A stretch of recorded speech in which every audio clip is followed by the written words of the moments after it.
আমরা অনেক সময় আমাদের মোবাইলে থাকা ডকুমেন্ট বা কোনো ফটো বা কোনো ভিডিও যখন আমরা পিসিতে ট্রান্সফার করতে চাই, সেক্ষেত্রে আমাদের পেন ড্রাইভ অথবা কেবল ইউজ করতে হয়।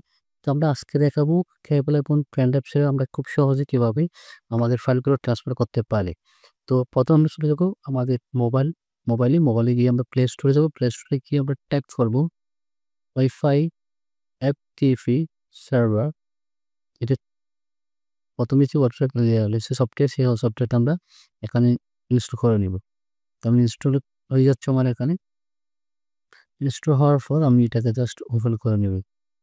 আমি ওপেনে ক্লিক করলাম।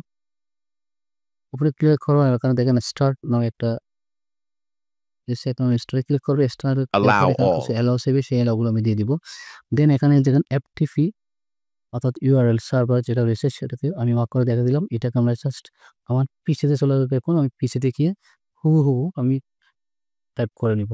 তো আমি পিসিতে চলে যাবো। পিসিতে গিয়ে আমি আমার সি ড্রাইভে চলে যাবো। সি ড্রাইভে গিয়ে আমি আমার সি ড্রাইভের যে লোকেশন রয়েছে সেই লোকেশনে আমি এটাকে টাইপ করে নিব। তো আমি টাইপ করে নিচ্ছি এফটিপি, যেটা হচ্ছে সেভাবে টাইপ করে নিব। দেন হচ্ছে আমি এন্টার ক্লিক করব। Share this এন্টারে video. ক্লিক করব।